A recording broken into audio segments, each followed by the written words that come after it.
Bulldozer को glorify कर रही थी बीजेपी, संविधान को ग्लोरीफाई नहीं कर रही थी। सिर्फ घर तोड़ा जा रहा है अब्दुल रहमान का, तो आप ये बता रहे हैं कि वो पूरा महल्ला इलीगल नहीं है, सिर्फ यही इसका घर इलीगल है। आप होते कौन है हमारे को प्रेशराइज करने के लेजिस्लेचर को?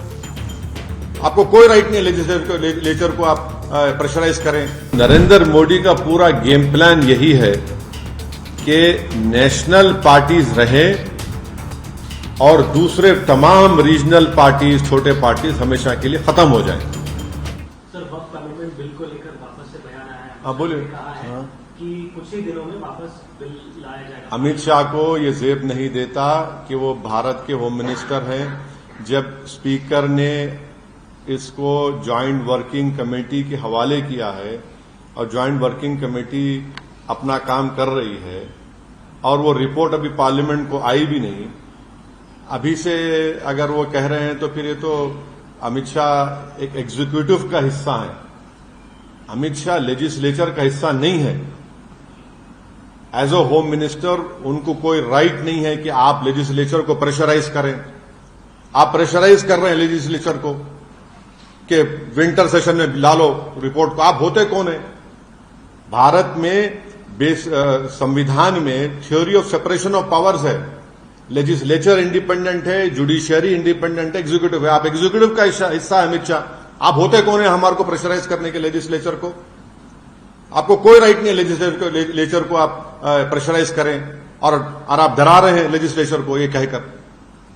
सर, ये बुलडोजर वाले इशू पे जो सुप्रीम कोर्ट का आया, नेक्स्ट हियरिंग तक कुछ नहीं करने के लिए जो हिदायत। हाँ, नहीं, बहुत अच्छा फैसला है।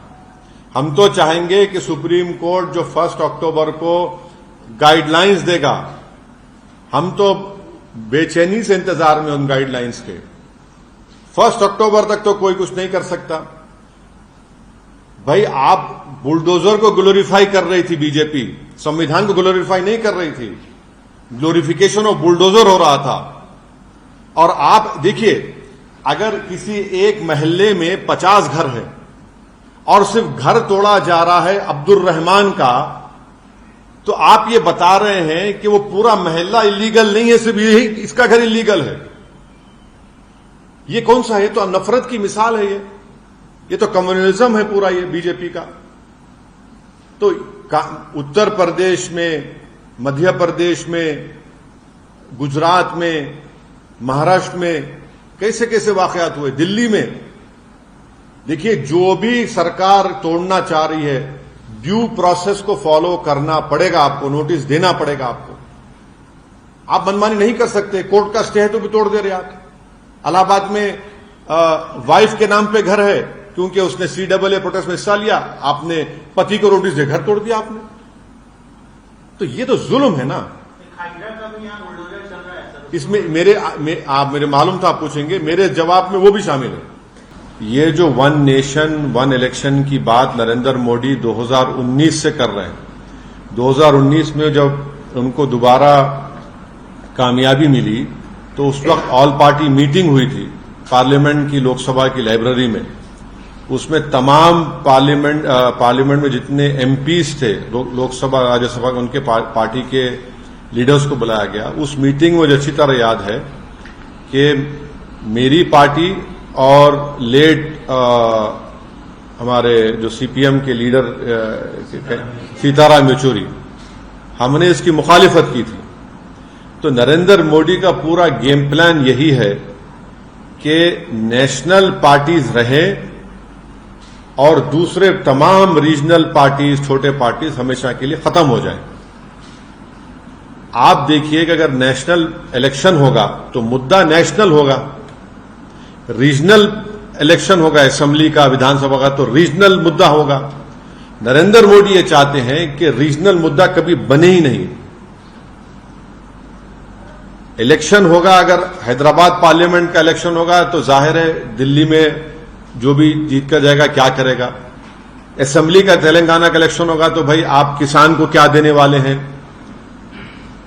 हाँ, आप कितने सोशल वेलफेयर के स्कूल्स खोलने वाले हैं, आप हैदराबाद के डेवलपमेंट के लिए क्या करेंगे।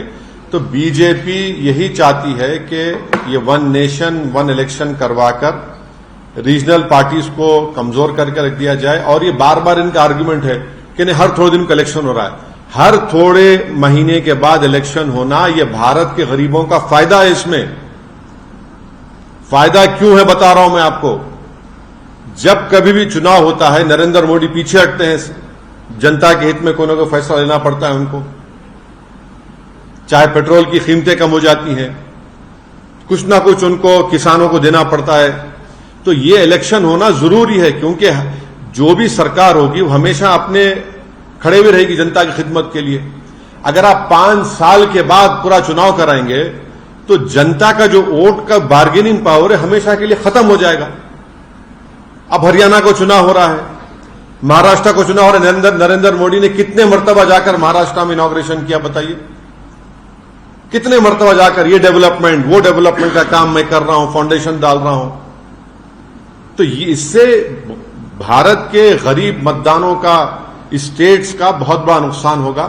और कॉन्स्टिट्यूशन का बेसिक स्ट्रक्चर का हिस्सा है। आप एक लेजिस्लेचर का एक टाइम है। अब तेलंगाना का इलेक्शन होगा 28 में, पार्लियामेंट का इलेक्शन होगा 29 में, अब महाराष्ट्र का इलेक्शन होगा अभी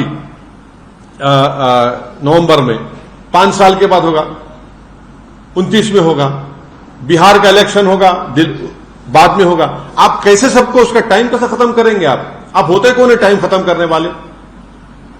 एक लेजिस्लेचर होगा, विधानसभा, तो उसका टाइम होगा ना, टाइम पर चलेगा, वो अपने टाइम पर खत्म होगा।